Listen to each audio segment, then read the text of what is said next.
what I want is a small butternut squash, something that's compact so we can grow in small areas, something that's really tasty, bright orange, really sweet, small seed cavity, and will sit on the bench for 9 months so we can have squash all through the year. So I got hold of four that were supposed to be compact. So I got one from Hungary, one from Mexico, just an Australian one off the seed rack, and a burpees butterbush, I think it was. And I grew them out on the edge of my driveway in a little sandy mound that I'd brought soil in for. They got watered, I think, 2 or 3 times. They got no fertilizer right through a Bendigo summer. And I got three little pumpkins about the size of, a bit bigger than a banana. Welcome to episode 79 of the Seed Farmer Podcast, the podcast where I want you to harvest seeds from some of the vegetables and flowers growing in your farm or garden, and then to plant that seed out to grow delicious vegetables and beautiful flowers. If you enjoy the Seed Farmer Podcast and find it to be a good resource that helps you improve your seed work and farming, please support the show at spreadsheet.farm/support-podcast. I'm your host, Dan Brisebois, seed grower at Turnasol Cooperative Farm and author of The Seed Farmer, a complete guide to growing, using, and selling your own seeds. Before we get into today's conversation, I just want to remind you that Thursday, August 20th at 7 p.m. Eastern is the next open house quarterly seed call. This is an opportunity for you to come and meet other seedy people and to chat with them in some rounds of seed dating. After the round of seed dating, this time round, there's no formal presentations, just intentional space to connect, exchange perspectives, and tend to the relationships that strengthen our shared seed movement. I would love to see you there. It's free. It happens on Zoom. The link to the details is in the show notes. Come on out. And now let's get into today's conversation. Gregg Muller is this episode's guest. Gregg operates Useful Seeds out of Bendigo, Australia. His seed journey began when Carol Deppe's writing inspired him to start breeding colorful snowpeas right in his own yard. This home-scale plant breeding effort quickly expanded into many different breeding projects and running a microseed business. In this episode, Gregg shares how his breeding work has shifted from selecting for specific traits to developing resilient landraces tuned for local adaptation. We discuss the logistics, challenges, and opportunities behind grassroots seed distribution and community-based breeding. Gregg also highlights some of his breeding projects, including red-potted peas and compact, drought-tolerant butternut pumpkins. In the deep dive, Gregg and I explore growing fava beans, or broadbeans, for seed. Gregg tackles the challenge of selecting for culinary traits within a diverse genetic mix sourced from global gene banks. He explains his practical approach to breeding for multi-use, from tender green shoots and edible baby pods to rehydratable dry beans, not to mention beautiful flowers. And we get into threshing and winnowing favas too. Enjoy the conversation.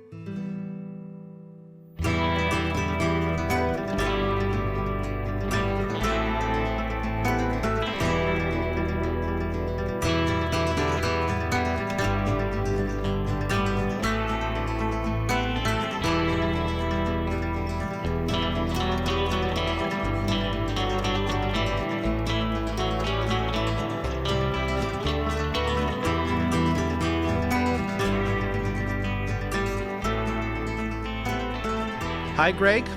Welcome to the Seed Farmer Podcast. Thanks for having me, Dan. I'm really appreciate the opportunity. So I guess it's good evening for you, good morning for me, as we've scheduled this time. It is. Why don't you start us with your seed journey and how you've come to where you are? I suppose I've been a gardener most of my life. I can still recall the first time I sowed seeds. It was a little packet of basil, probably when I was about 7 or 8 or something. I sowed them way too thickly. Ended up with this huge mass of seedlings that we couldn't do anything with. But I've always grown vegetables, probably casually. I moved to Bendigo about 26 years ago from Melbourne for work at the university. And I got into gardening forums on the internet, which was a big thing then. And there was a couple of really good ones in Australia and a couple of rippers from North America. Homegrown Goodness was a wonderful forum and just blew my mind, which was amazing. And I suppose Tomatoville was where I originally got into it through growing tomatoes. Everyone wants to grow a great tomato, and started swapping seeds with people in Australia here who had access to really interesting tomato varieties. And a couple of the enthusiasts on the Australian gardening forum were part of the dwarf tomato project. So the cross hemisphere dwarf tomato project. Are you familiar with that one? I am familiar with that one. I haven't really been part of it, but I have heard about it. Yeah, anyway, it was a process where Australian enthusiasts did some crosses. She was in the States and asked Craig LaHulia, I want to do some tomato crosses. What should I do? And he said, well, look, there's lots of great heirloom tomatoes and there's dwarf tomatoes, but they're all pretty questionable. Why don't you cross some heirloom tomatoes with dwarf tomatoes and search for some nice, really good dwarf tomatoes for growing in pots and patios and small gardens and stuff. And she did 7 crosses, and I think out of that we've now got 300 fantastic dwarf tomato varieties. So that's not dwarf tomato fruits, it's normal sized tomatoes growing on dwarfing plants. So I got into a couple of the grow outs for that, I think around about 2008 or 2009, something like that, and did 2 years of grow outs with them and got hold of Carol Deppe's breed your own vegetable varieties, and I was just hooked. This was amazing. And I thought, oh, wow, I'm going to cross some of my favorite tomatoes to some dwarfs and then do back crosses, and I'll end up with Jean Flamme on a dwarf bush. And did that for a year or so. And then I thought, after reading Carol's book, and she talked about breeding purple snow peas and going through the genetics of it, and I looked and she actually hadn't done it. She wrote all about it, but didn't seem to have arrived at the end point. And I thought, wow, why doesn't a guy in Australia have a crack at that? So, are you familiar with the Dunning-Kruger effect? I am familiar with that, unfortunately. Yeah. Why don't you tell our listeners about that? Well, the Dunning-Kruger effect is where people who know a tiny bit of information think they know the whole subject and therefore often make fools of themselves, whereas the real experts realize how little they actually know. Anyway, I jumped into snow pea breeding, and it was really successful. I thought, look, I'm going to have a go at growing 3 generations a year, which was a bit of a stretch, but I managed it. And within about 3 or 4 years, I had fully purple, really good, robust, disease-resistant purple snow peas. And I didn't limit myself to that. I thought, hang on. Well, when I moved to Bendigo, I moved here in the middle of a drought. And the first thing I did when I moved to the new house was build it's on a really steep, rocky block, post-gold mining. Bendigo's a great big old gold mining town of about 100,000 people. Anyway, the middle of the drought, and I'm shoveling dirt to build these vegetable beds. And it's the middle of winter and there's clouds of dust. It's so dry and there's rocks coming out. And I'm just thinking, what am I doing here? Anyway, I thought, well, parsnips. Why do parsnips have to be long and skinny? Why can't I breed a short, fat parsnip like a turnip? Then I'll be able to grow it in my rubbish soil here. And seed import restrictions were not quite so tight back then, and it was legal to bring in vegetable seeds from North America, even tomato seeds at that stage, but it closed down pretty soon. And I managed to get hold of some shortish, fattish parsnip seed from the US, which had come from Central Europe, I think. And anyway, I got every parsnip I could find and just grew them all together and did this big mass cross. And I'm still trying to get a short, fat parsnip out of that lot. That's really good, but we're eating a lot of parsnips and they're pretty good. And then I thought, carrots, like trying to grow carrots in my soil is pretty tough, not just because the soil was shallow, but the issue of drought. Like Bendigo's pretty dry and we have really dry summers, and trying to keep stuff alive through the middle of our summer, January, February, March, where there's just no rain. And I thought, well, if I want to grow carrots, I want to grow little Paris market carrots, the little small ones, nice small roots, and I'll be able to get a crop out before the middle of summer. And at least we'll get a feed of carrots. And then I thought, why are there only round orange baby carrots? Why aren't there purple and yellow and white and everything? So I got Paris market carrots, put them in the middle of a patch, surrounded them with every colored carrot I could find, took the seed from the baby orange carrots, grew them out, and just started searching for color. A hint for anybody who's interested in this: don't put white into the mix. You'll spend a lot of time trying to pull white out of that mix. Is that a dominant gene that masks the other? Look, I'm not sure, but it hangs on forever. And I'm still trying to pull it out. Well, no, I've got rid of it now. But like I had no idea what I was doing, jumping into biennials, like 2 years to get a seed crop off them. If you're looking for 8 generations to stabilize something, there's 16 years of your life gone. Anyway, I had these beautiful purple snow peas and a really couple of improved golden snow peas. And I was working on these carrots and the parsnips, and I thought, well, how am I going to distribute these things? Like, sure, I've bred them, but they'll just die with me in my fridge, when I pass on. So I set up, I thought, oh, look, again, Dunning-Kruger effect. Why don't I set up a web shop and try and sell some of these seeds? So that's what I started doing. Yeah. So a lifetime of gardening has turned you into a plant breeder. Yeah. Were you keeping seeds all along your gardening journey also? Is that something that you did almost from the start, or? No, it wasn't. I used to go and, buy seedlings from the big box store we actually had nurseries back in those days. And you'd go to your nursery and they'd have flats of tomato seedlings, and you'd buy 3 or 4 varieties and put them in and grow them, and just seeds off the seed rack.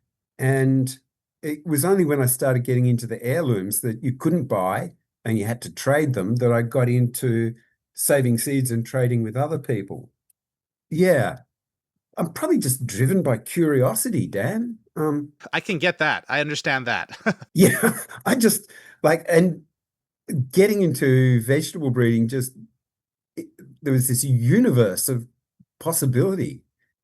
I suppose doing the pea crosses was really interesting because stuff started to come out of those crosses that I hadn't expected and hadn't planned for, and it was just remarkable. Like if you cross a purple snow pea with a golden yellow snow pea and you don't get all the purple genes come across, you get these beautiful golden yellow snow peas with looks like someone spray painted purple over the top of them. And they're just beautiful. I don't know where I also got hold of field peas and sort of just randomly did crosses with field peas, which have the semi-leafless quality and they're dwarfing. And so I ended up with like tall yellow snow peas with masses of tendrils and hardly any leaves on them. And you just start to think, wow, there's so many ways I could go with this, We've come back to the peas twice now. Why don't we go a little more in depth so that the listeners understand some of the process? Do you want to start by talking about your climate? Because you mentioned 3 crops of snow peas. Not everybody has that luxury. Can you tell us a bit about what your climate's like? Oh, yeah, sorry. I'm about 120, 130 kilometers north of Melbourne, in Victoria, in Australia. We get supposedly on average, about 500 mil of rainfall a year. I think the evaporation is probably twice that. It's Mediterranean climate. I think Central California is probably a similar climate. I corresponded with a farmer in San Martin in California, and we were at the same latitude and had very, very similar climates. So I've never been to California, so I don't know. But anyway, the soils here tend to be pretty old and pretty rocky, pretty low in nutrients. We didn't have a huge glaciation like North America, so we didn't get all that fresh ground up rock to grow in. We get, it's a highly variable climate here, so every year is totally different. We get lots of droughts. El Nino really smashes us for droughts.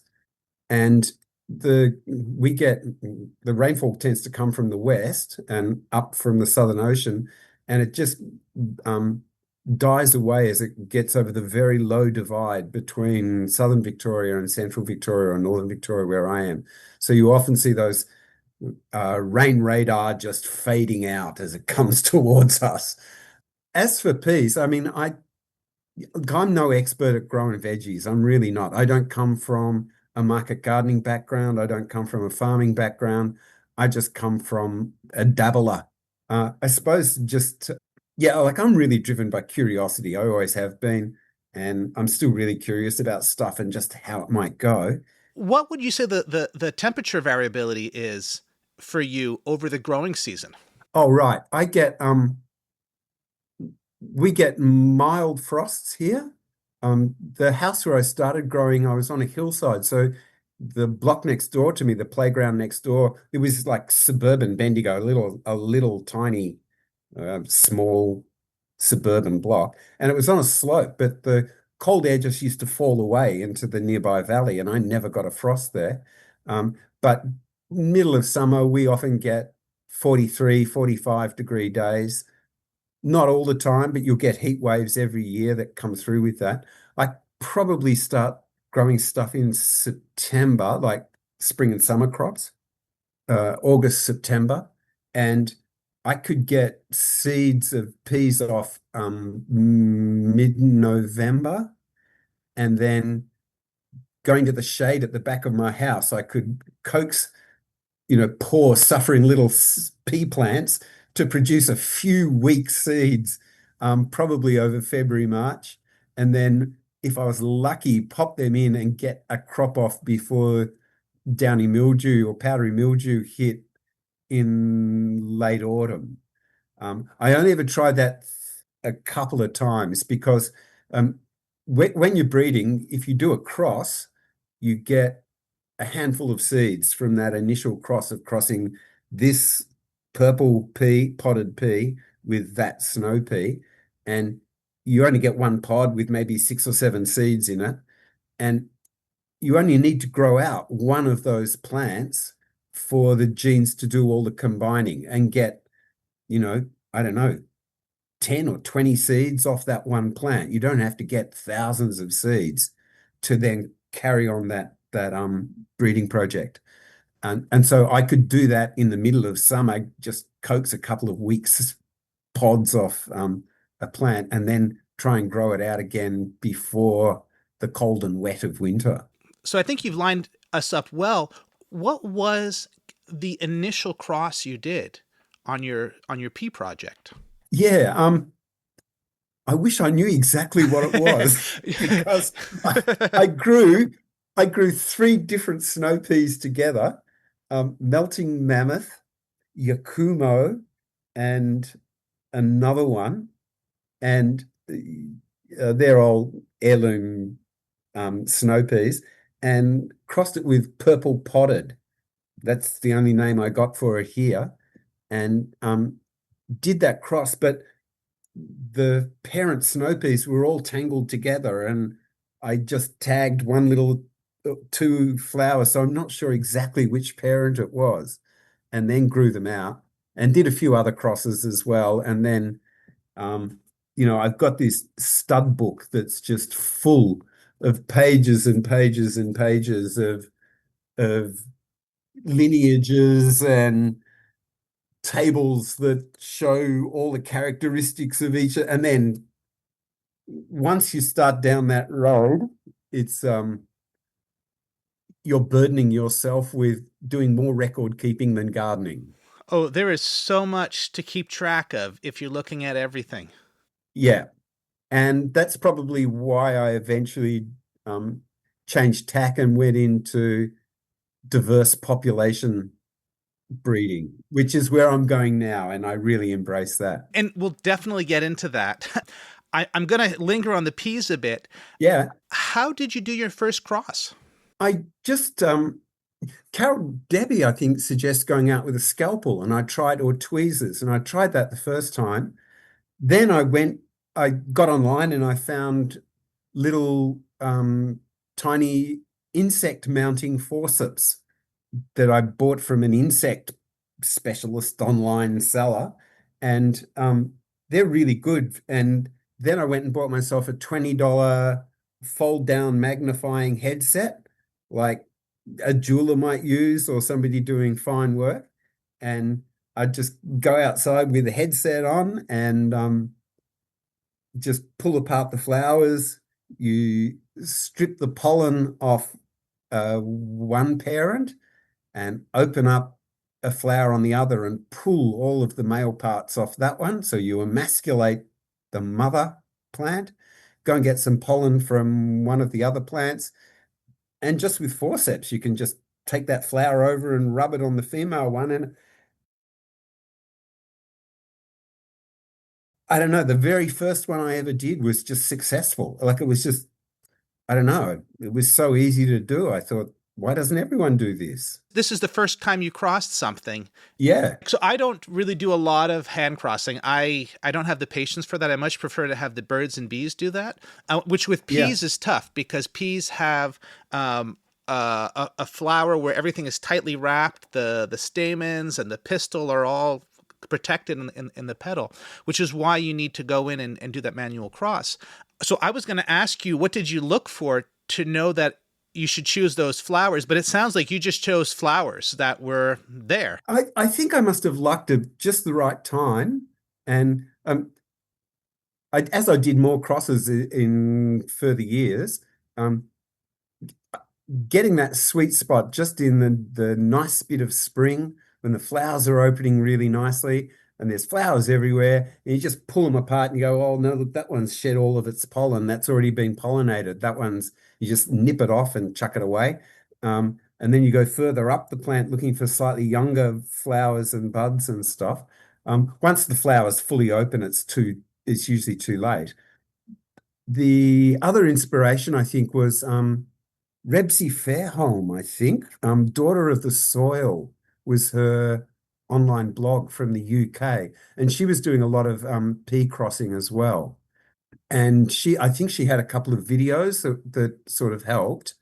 And I mean, once you have a look, it's pretty obvious that that's what's going on. I had done a little bit of floral work before. I worked as a university lecturer teaching natural history, and I used to use microscopes to key out plants. And so I was a little bit familiar with flower structures and stuff like that. And yeah, look, I think maybe I'd done a tomato the year before. Yeah, I had. I'd crossed Jean Flamme to dwarf tomato, and there was pretty good, like you just look at a whole lot of tomato flowers, then it's not like there's only one.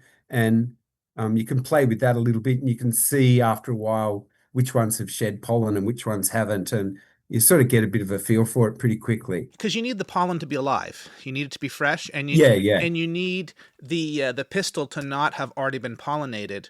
So that's kind of what you're looking for as you're getting. It's not so much what the flower looks like; it's actually what the pollen looks like and whether it's past that phase. Something that you kind of just casually mentioned that you also did a few tomato crosses before. So for a lot of folks who dream about breeding, the crossing just terrifies them. It sounds like you kind of just jumped in and did it. Yeah. It just didn't seem that hard, like I've since tried to do melons and cucumbers and I haven't had very much luck with them at all. So, but like I don't know, when you pull apart a tomato flower or I mean, with a tomato flower, they're down pointing and you give them a little bit of a shake and you can shake the pollen out. So you can see what fresh pollen actually looks like, that sort of bright medium yellow color. But if it's like discolored or deep orange or something like that, then you can tell that when you open a flower up, you can tell that it's past it, and maybe you should try again tomorrow with a fresh flower. But and also after you pull a few flowers, like pea flowers apart, you can see as soon as you open it up that there's pollen, just masses of pollen all over the inside of the flower. And you go, oh, I'm a bit too late for this one, It must have the pollen must have ended up on the female part at some stage. So, but as the temperature increases and we get closer to summer, you have to go to smaller and smaller, younger and younger buds, because the pollen ripens really quickly as that temperature rises and gets to a point where they actually don't set anymore.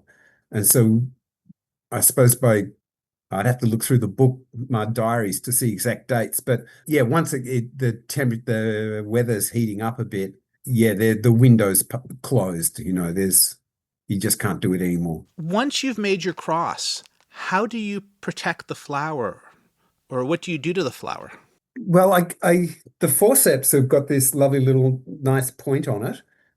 I use the curved forceps, and so I slid open the pea flower with the pointy bit of the forceps, and then use the forceps to open up the flower so you can see to the inside, and then um, do the pollination, and then hopefully you haven't destroyed all of the petals, so they'll just close up over each other again. Insects don't seem to visit pea flowers in my garden, so we don't have those bumblebees that chew holes in um, pea flowers. So I I didn't take any precautions, I don't think. The one thing I used to do though was on the calyx around the flower, there's 5 little leaflets, bracts, yeah, and I would always nip off every second one of those. So it was pretty obvious that that was the flower that I'd cross-pollinated if my little label fell off. So I could go back out and say, look over the plant, and, that's that flower there with the missing, the missing flower parts. I was going to ask you next, like how do you label them? Everyone else in the world seems to use little paper jewelry labels with a piece of string on it, or a little thread. I use embossable aluminium plant tags that are connected with a copper wire. They're quite light, but you can emboss them with a ballpoint pen, and they are my absolute go-to for labeling stuff in the garden. Everything is labeled with those in my garden because they don't fade, and they're attached with copper wire. They don't blow away. You can always see the embossed writing that's on the aluminium tag. You can make them by getting an aluminium drink can and borrowing quietly your partner's dressmaking scissors. We won't tell. No, chop strips out of the side of an aluminium drink can and poke a little hole in it, and then you can emboss that with a ballpoint pen as well. But I just buy them by the thousand now. The other thing I do is I write it on I learned this really early in seed work. The 3 rules of seed work: label, label, label. Those are important rules, very important. Yeah. And so I'd label the individual flower, and then I'd go inside and open up my gardening diary, and I would my gardening diary is a 2-page thing, and I have on one page a notional map of my beds, which are all numbered, and I can write exactly where each plant is on those beds. And then on the other side, I have a running sheet where I just write the date in and what I did on that day. So I've got a label on the plant, I've got it tagged in the notional map, and then I have an annotation in the running sheet as well. And so you can usually follow up if one of those goes missing or two of them go missing. How active an eye do you keep on the flower after the cross to make sure that it's set? Oh, 3 or 4 times a day? So not too obsessive. No, usually you just go out a couple of days later and the flower's withered, and you can see maybe a half-centimeter long baby pea pod poking out from where the flower was, and so you know you've been successful, or the flower just drops off, and you know you're going to have to try again. Mm-hmm. And do you strip the fruit off of the other, like the rest of the plant, or you just make sure you keep an eye on where it is? Yeah, I've got the aluminium tag around the pedestal and the stalk on which the flowers grow. And this isn't on a farm. This is in a little backyard. I did all my pea breeding, my whole vegetable garden for like food and play and investigations and breeding was 30 square meters. And a lot of that breeding took place in, little beds that were 0.5 meter by 1 meter with a few stakes in it and some pea plants growing up it. That's fantastic. Yeah. Look, you don't need a whole lot of space to do those original crosses. Where the time comes is in grow outs when you're trying to do an assessment of what you've ended up with. And I really got into the statistics of it too. Like, if I've done this cross and those genes are lurking in this little handful of seeds, how many of those seeds do I need to plant to see if that rare gene is going to emerge?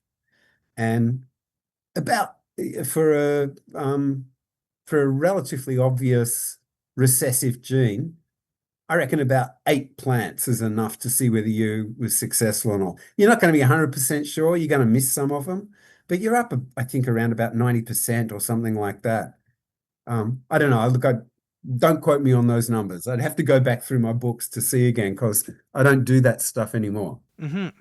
And so I know we want to talk about other crops, and here we're staying stuck in the peas. Just to kind of bring the story to an end. So that first cross, you're creating the F1 hybrid seed, and then you grow it out, and they probably look similar-ish, the different plants. And then you keep the seeds from those just normally, like you're not doing any any hand pollination. And then you just start to see diversity and you're choosing what you like. Yeah, absolutely. So a purple snow pea is 2, 3, 4, 5. You've got to extract 5 genes in the right combinations to get it. So your standard old plain green field pea, you need to put into it the A gene, which turns on anthocyanin throughout the whole plant. So if you want to get purple flowers or purple leaf axils or any purple coloration, you need that A gene to turn on anthocyanin. Then you need to turn on the PU gene, which turns on half of the purple in the pod. So you get these pods with half purple splashes down the side of them that look really attractive. Then you need the PUR gene, which is a recessive gene to turn on the rest of the purple. And then you need to turn on the 2 low fiber genes, U and V, which also are both recessives. So you've got to put together dominant A, recessive PU, recessive PUR, recessive V, recessive U, to extract that. And to get that purple snow pea with all of those genes combined in it from the first cross is like, I think 1 in 256 or something like that. So you need to grow probably 300 or 400 plants out if you want to try and find that one. Otherwise, it's a labor of several years to try and extract those out. Now, you've just mentioned a lot of different genes, and I can imagine some of our listeners probably got scared when you talked about that. It sounds like you really enjoy the science part of it. How much of that did you deep dive into right away? How much did you learn over time? And is that important for folks trying this at home? Look, no, it's not important at all. For people who want to have a go, it's all beautifully documented in Carol's book. She's got a couple of great chapters on how to breed a purple snow pea, and like I just followed the instructions basically. And I mean, I did a few extra calculations to try and figure out how many plants I would need to grow out of each generation. But when you do that first cross, you're crossing dominant genes with recessive genes. And all the recessives are hidden in the F1. Hmm. So you don't see them. Yeah. And then when you grow out the F2, they all recombine again. And that's when each recessive has got about a 1 in 4 chance of coming out. Hmm. And if you want to stack multiple recessives together, you need to grow a few plants. But there's lots of stuff where we have no idea about what the genes are. For example, in correspondence with other coloured snow pea breeders, we think that there's a gene that delays fibre production in a pea.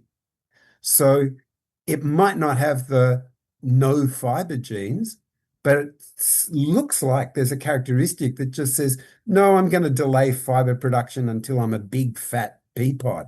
So as a snow pea, it's still edible in that sort of immature stage. Hmm. And there's heaps and heaps of traits in vegetables everywhere where we just don't know what those genes are. We're going to chat about favas later. Like that's got this enormous genome. I don't think they've ever bothered to map it, which is good in some ways because anyone can have a crack and end up with something really interesting. There's still a lot of potential and work to do without having to go too far. Yeah. Look, we stand on the shoulders of 10,000 years of illiterate farmers who had no scientific understanding whatsoever, who produced all of these magnificent crops for us. Like you don't need any book learning for this stuff. Now, I have a feeling that we could just talk about one crop after another for hours. Yes, please. And I want to make sure we hit some other topics along the way. So you run a seed company now. I don't know if you call it that, but called Useful Seeds. Why don't you tell us about that and how you run it? Okay.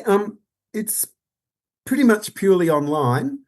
I was lucky enough to get a grower from Utah to send me seeds of potato onion. Now, potato onion is apparently how old onions used to be grown, not from individual seeds, but a bit like garlic, where you would plant or French shallots. You plant one bulb, it then splits and divides, and you end up with a nest of 7 or 8 bulbs at the end of the season. And the advantage of that is you're not trying to keep alive this tiny little seedling in your vegetable garden. You're planting a big bulb with all of the resources inside that bulb. So they jump out of the soil and they're not fighting the weeds and they just get away really quickly. So they're a really good low input crop. And I was sort of paying a bit more attention to those sorts of things. Anyway, he was and they hardly ever set seed. They hardly ever flower and set seed. Anyway, Kelly Winterton, I convinced him to send me some seeds, and it was legal to bring it into Australia then. And then I think he stopped selling, and I had grown them out. And once you start collecting seeds, it's addictive. The person who dies with the most seed wins. And I had this huge, massive potato onion seed, and thought, well, I'll offer that for sale. And I think Kelly put up, look, I'm not interested in selling to anywhere else in the world, but this crazy guy in Australia's got seed, ask him if he'll sell some. And it started off from that, I suppose. And then I had these interesting tomato varieties that I'd done through trades through those early plant forums, and nobody else was selling these varieties. So tomato seeds are so easy to grow and collect, and they don't outcross too much, and they're pretty easy to do. So you can get a lot of seed out of one tomato plant, and you don't put 1,000 seeds in a packet.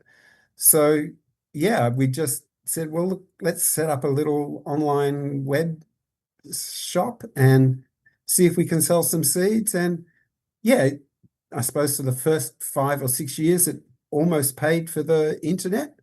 But now it's sort of, it's still a micro seed company. This is, I'm not going to get rich licking seed envelopes. But I suppose I'm driven a bit more by that need to keep these seeds and the diversity within them alive and distribute them. I'm driven much more by that. We really need to be keeping this seed diversity alive and getting stuff out there. And it was just a way to distribute that material. I also make a lot of contributions to the local seed libraries, just of stuff that I've got, just so that more people are growing these things. I suppose I was thinking about this today. I think rather than a commercial seed business, I'm more a research lab that is distributing some of its findings and trying to help pay for that little bit of research that's going on there.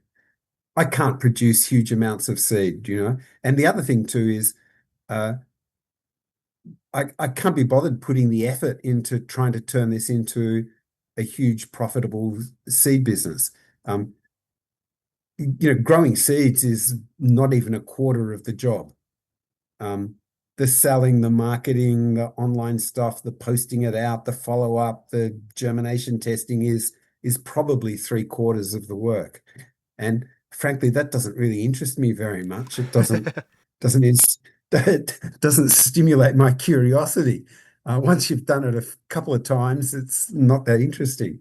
And then, you got to take the photos and upload photos and keep track of stock and all that sort of stuff. And I'd just rather people got hold of some of my seeds and grew them. Definitely, definitely. Have you seen any adoption of some of the varieties that you've been working on and distributing?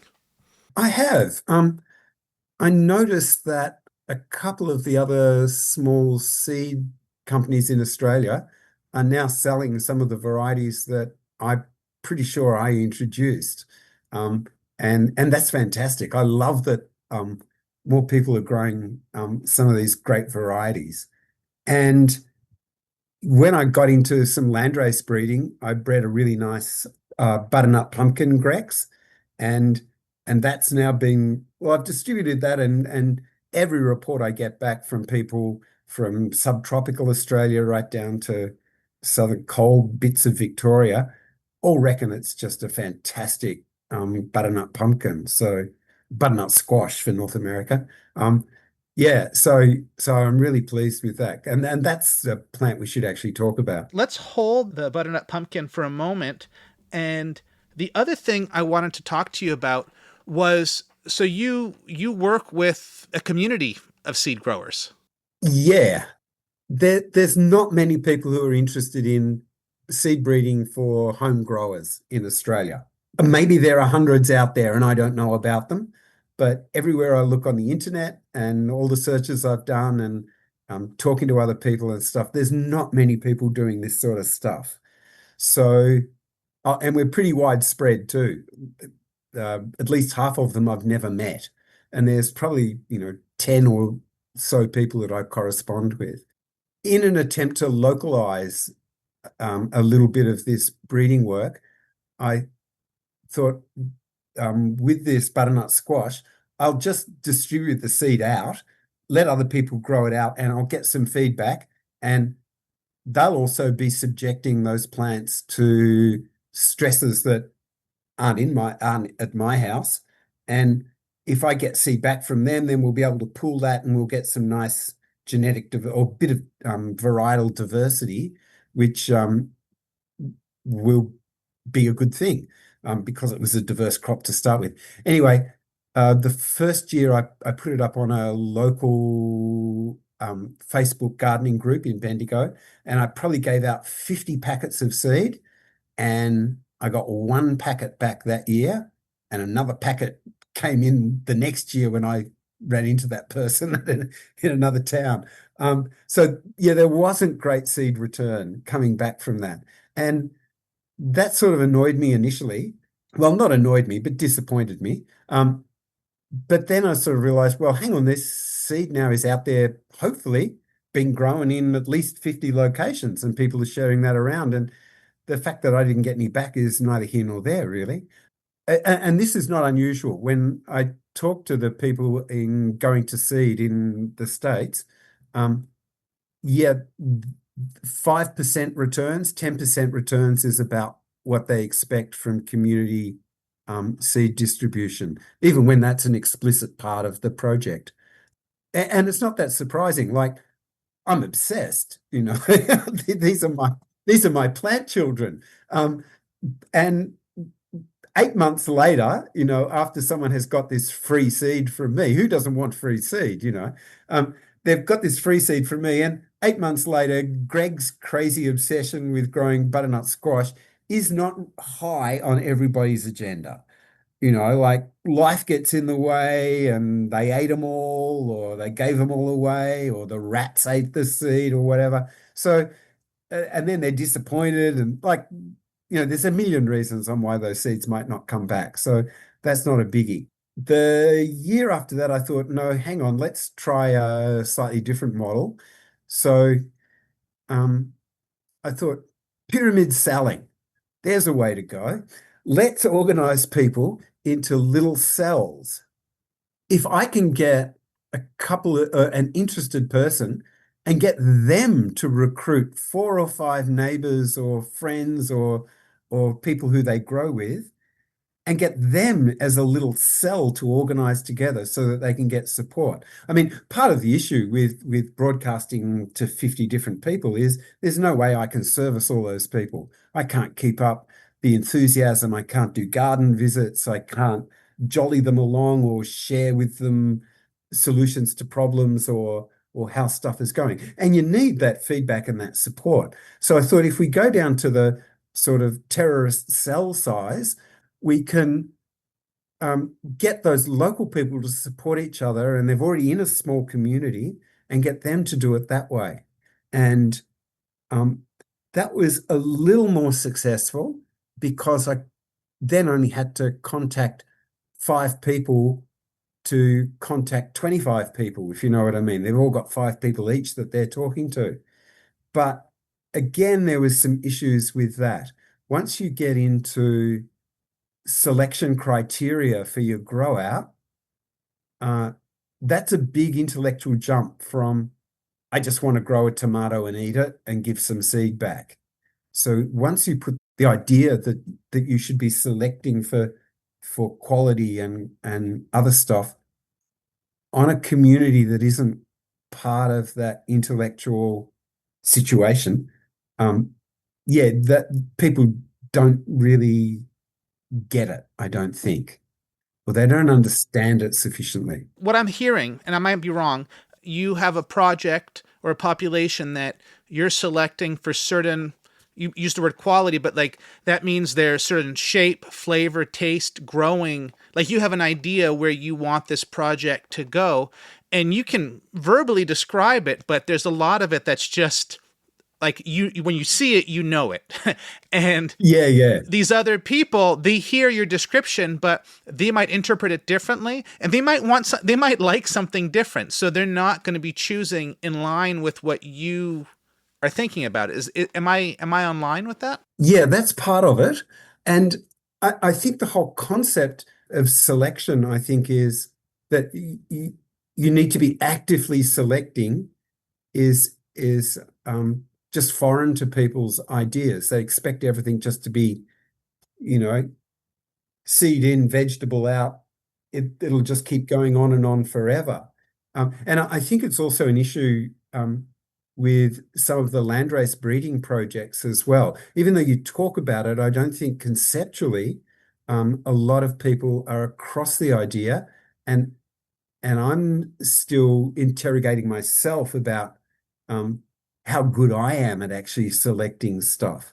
Um, I think both your book and John Navasio's book are really big on that um, importance of selection and culling of individuals from the crop, that I'm still getting my head round as well, because when you've only grown 6 plants, you don't really feel like you've got to cull 4 of them, like they're my babies. Um, and so I think that's the next uh, educational challenge for me. How do I nurture that idea about selection with people? But when we get to favas, I've got some interesting approaches there. Is there more you'd want to tell us about the sort of working with a community of seed growers, or should we pivot into the favas or maybe the butternut pumpkin? Yeah, they're sort of interlinked, but um, community is just, I think, critical. I've got 2 full family-sized fridges full of seed, and they're compost when I pass away. The only way that that genetic resource and the work that I've done, I suppose, has a life is if it's out in the community, if people are growing these plants. And that's how it used to work. Not that I was there 200 years ago, but apparently that was the model that people just grew their particular runner bean and the whole community grew it. And um, if your seed crop failed, then your neighbor or the person in the next village down still had some seed there, and you could get it back. That whole sense of community, I think, is critical to the maintenance of our the genetic resource that we've got. I'm pretty good at growing seed, but I'm not that good at growing community. And I think it's a critical, as I'm doing more of this work, I think it's a critical skill, that ability to bind a community together, do the community support, put that time in. And in some ways, it's a different skill set to the lone farmer plant breeder out with his magnifying headset and tweezers. I can see that. Working in solitary out in his paddock. It's yeah, I'm still struggling with how to do it. Mm-hmm. Well, I hope that some people listening to this might reach out and build some community with you. Oh, look, there's fantastic work being done through Going to Seed in the US, and I pop in and do Zooms with them occasionally, but there's not a whole lot of Australian connections going on there. I do know that I have some listeners in Australia, so I hope they reach out. Fantastic. Yeah.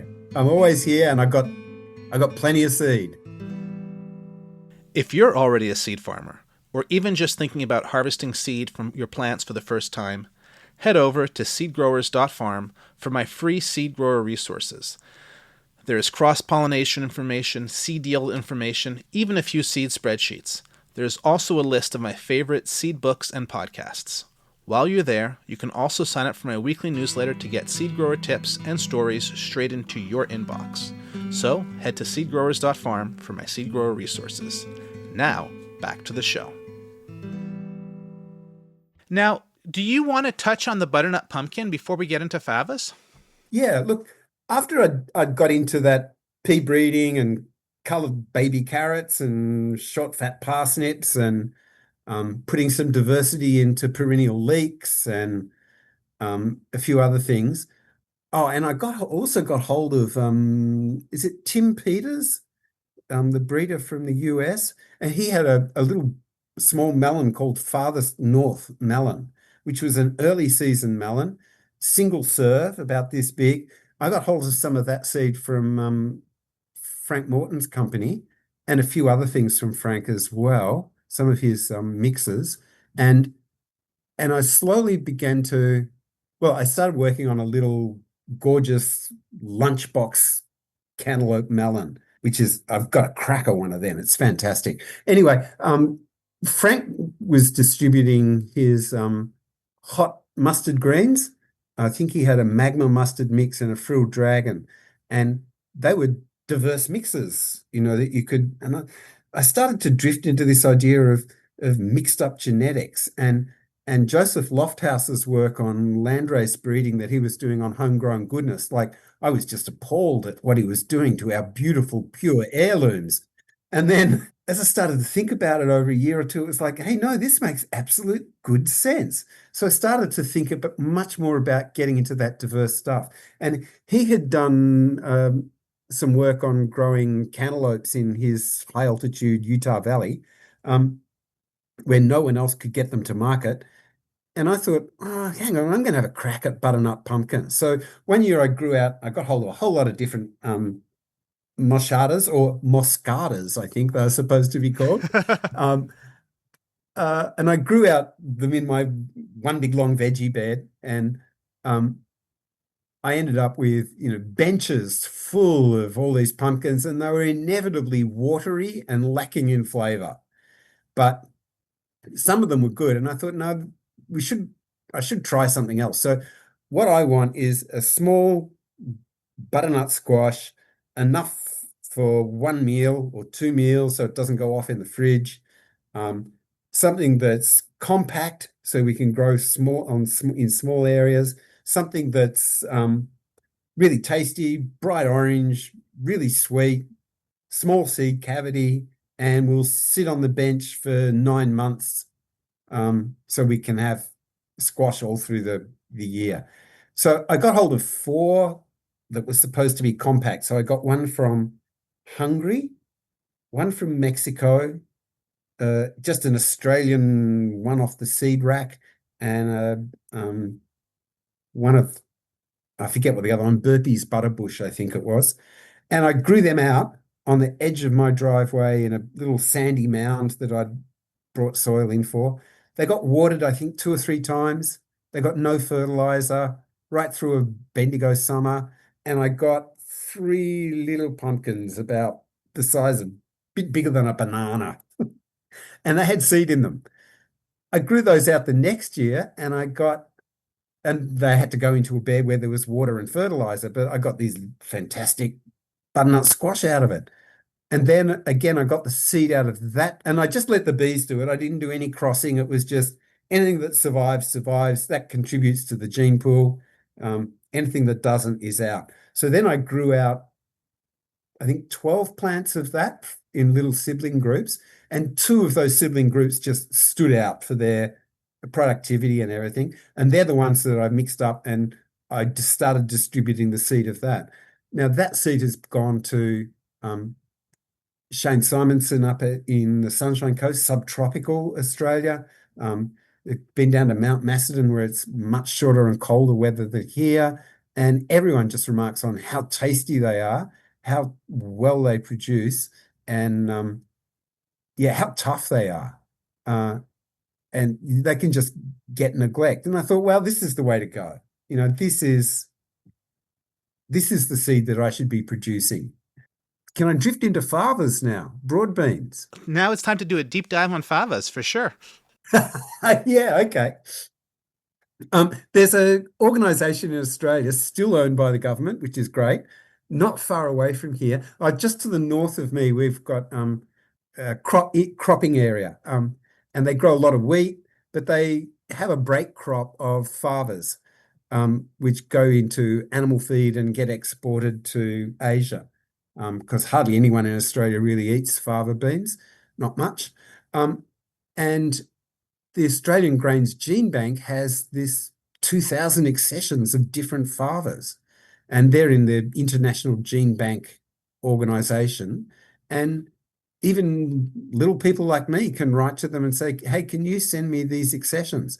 Now, their accessions are individual seed lots, are not very well labelled. Like, it might have where it came from, but there's no real growing information in their database. So I just went and got, I think, 48 favas from, first of all, I searched for whether it was a landrace or a traditional variety, whether it had dry resistance, frost resistance, or insect resistance, or disease resistance. I picked some out, and then I just went, Finland, Azerbaijan, Ceylon, Ecuador, just as diverse across the world as I could find. And I just grew them all out together. And they do intercross a little bit. Oh, and I added to them about 10 or 12 varieties from Australia. So into it went chocolate flowered, which has not got the white flower with a black spot, but it's got a sort of dark browny chocolatey color. There's also a crimson flowered one, which is sort of lovely bright pinky red. And anyway, I grew these out, tough love bed, no water, no fertilizer. We get decent winters. They just grow through winter here. They put up with the frost. We don't get any snow. And then just harvested those and sort of went for the ones that didn't fall over quite so much. And I just started playing with that. And the next year I planted some more. And then I noticed that these colored flowers were beginning to emerge. And I know there was a grower nearby who was growing flowers for restaurant garnish. So he would go out with clamshells and fill it up with little colored flowers and sell those for a premium. And he had the crimson flowered one, and he was just harvesting flowers for that. So I said, why don't you try chocolate flowered, George? Oh, wow. He thought that was pretty good. And then I thought, I noticed that the crimson flowered ones had this green seed coat. And I thought, I wonder if green seed coat is genetically linked to the red flower. So out of my big 20-litre bucket of fava seed or broadbean seed, I just went through and I picked out like a big handful of all the green seeded ones and planted them all together. And I just got all of these beautiful colors coming out in the flowers. So there was ashy pinks and little dusty roses and deep reds and reddy browns, and half of them were white. They got culled. So I started learning about selection, Dan. And then the next year I grew it out again and there was even more colored ones in there. And I don't know there's a paper on the genetics of flower colors in favas, but I didn't even bother to read it. I've just got this collection of favas which has got beautiful color in it and probably lots of diversity and robustness and stuff like that. The thing about favas is you can eat, well, they put nitrogen into the soil. They're fantastic at that. They grow through winter here when there's not much other stuff growing. So you can fill your beds up with them. You can eat the young green shoots as a green vegetable or even in salads. The little baby pods, the size of a pinky, you can pick those and just char grill them, a vinaigrette dressing. They'll have a string down either side, but they're beautiful that way. Pod and all, you can just eat them or in a tomato sauce. And then you can wait till the pods get big and take the green beans out and cook them and eat them. Double scum is a much nicer way to do it. And then you can eat them as a dried bean at the end, as a pulse. So, like, this is a beautiful multi-use plant, and we should be growing more of it. And I was sitting down shelling beans one day, these dried pods, and I was thinking, what could we do?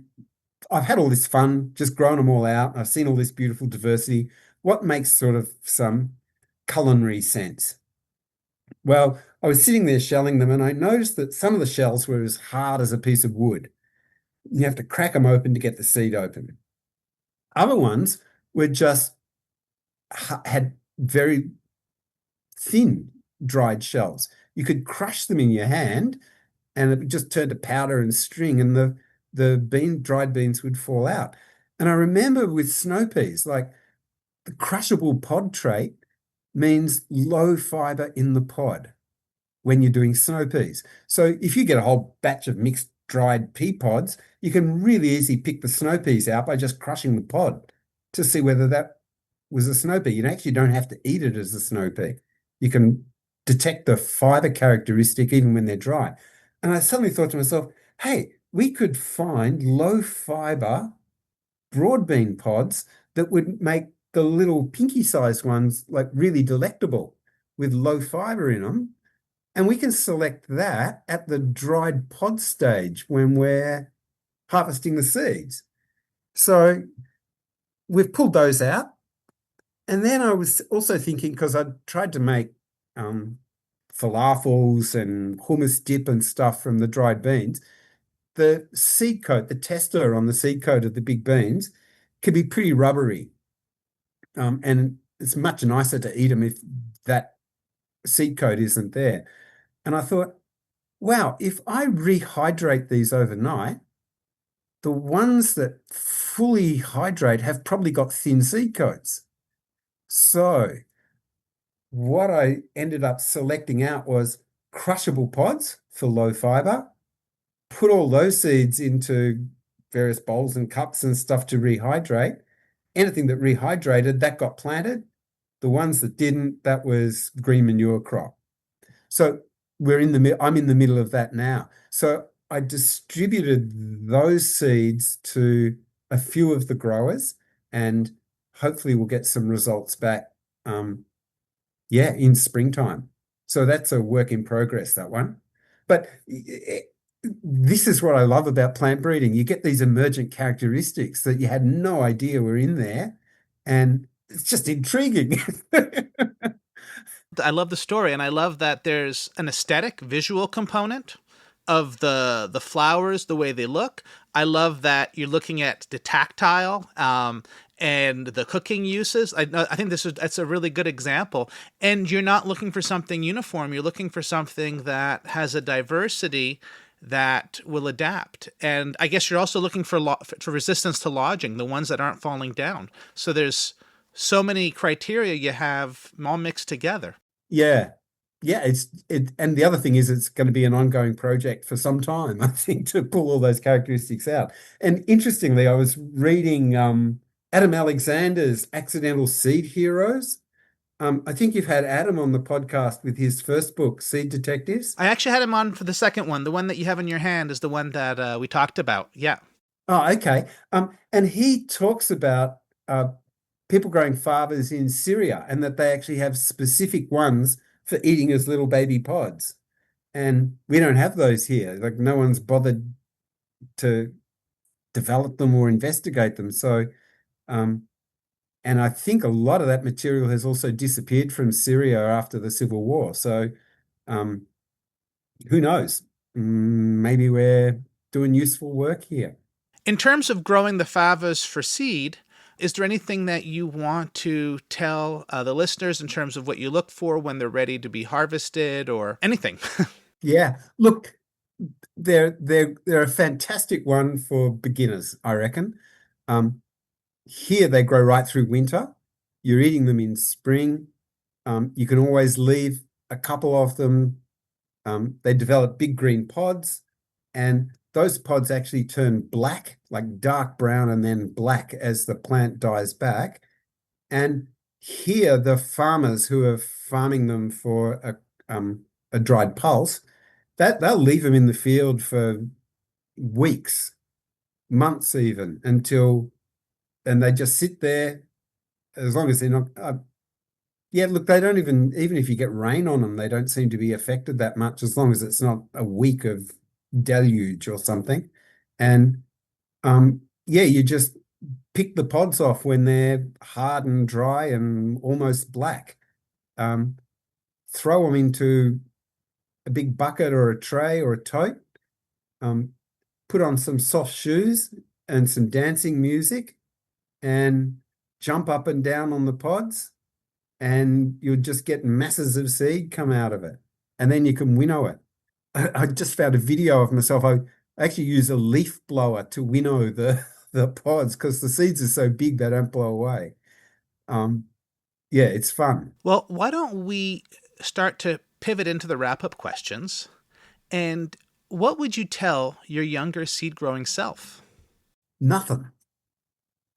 I would say just do what you did. Or if it was anything, start earlier. Yeah, because there's just so many exciting things to explore that I'm going to run out of years before I even touch on some of them. So, yeah, starting early, I think, would have been the idea. And a lot of seed work, I think, just relies on having a go. Like, just start and make some mistakes.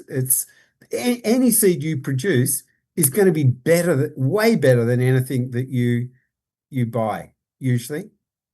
I mean, that's one of the other things that I've been looking at is local adaptation. Like, I've always been a bit cynical about whether local adaptation, happens by magic, but I think microbiome's in there, and I think epigenetics are in there. But far and away, the one we know the most about is just mixing genetics up, which is now why I go with evolutionary populations. So just growing out a big mass of stuff and picking the stuff that pleases your stomach. And what would you say to market growers to inspire them to start growing seed? Go and dig up one of your favorite lettuce plants when it's just at peak with a shovel and go and put it over in a corner somewhere, give it a bit of water and a bit of food, and just let it go to seed. And collect the seed off that and see how it goes for you. Once you realize how easy it is and the quality of the seed you get off it, there's no going back. It's the difference between a homegrown tomato and a supermarket tomato. Just have a go, and have a go at something easy. Lettuces they're selfers, they pollinate, they're pretty easy to get seed off. If you make a mistake, you haven't lost anything, you've lost one lettuce, Yeah, have a go. Don't start with baby purple carrots. Is there something that I should have asked you?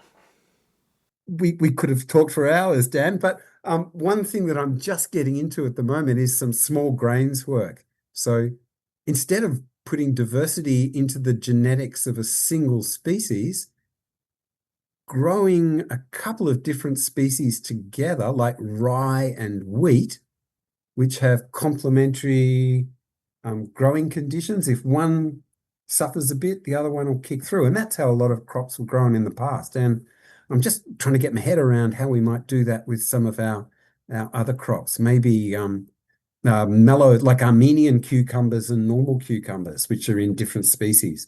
That might be an interesting way to go. Like, yeah, give me another 50 years, please. How can people find out more about what you're doing? I reckon probably just through our website, usefulseeds.com.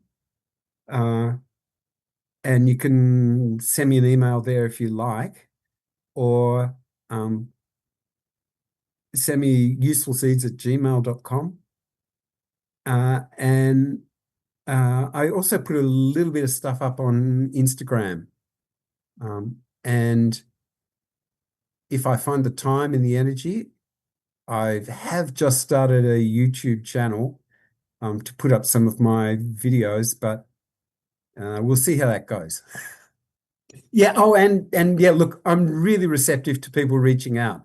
I just love to, I'll talk seeds underwater with a mouthful of marbles. I just want people to grow seeds and grow my seeds and yeah, let's play.